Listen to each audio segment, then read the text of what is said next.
Götürüp düşdü bu otağı.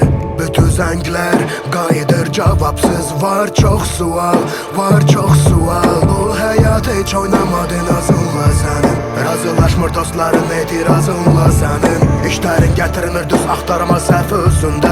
Qapanmasan, qapanmasan. Bilirsən əslində necə olur dostum. Bir adamı bəyənmirlər amma tutulur üstün. Sən hamıdan küstün, sən əvvəldən düzgün. Amma başa düşmək istəmirsən, əyridir güzgün. Nə elini üzdün, deniyə gülmür üzün. Həyatında axı görmürsən beləsin yüzün. Düzün bir qabağı var, başlasın öz oyunumuz.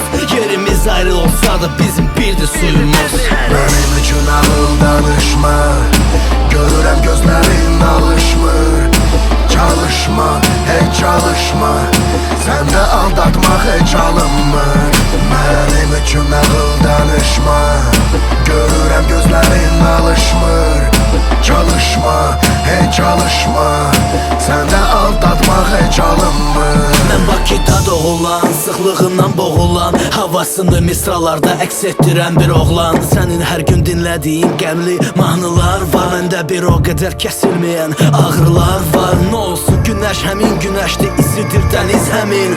Niyə öz seçdiyin yolunda deyilsən əmin? Yağmasa yağış göquşağı görünməz. Bir də dost sözü hecəyə bölünməz. Heç nədən döyülməz bu ürəklər bir nəfəsə. İki nəfərə bir köynək olmur qismət hər kəsə. Hey nasıl gözümə bugün gəlirsən birtər. Darıxma dostum, hər çətinlik bitər.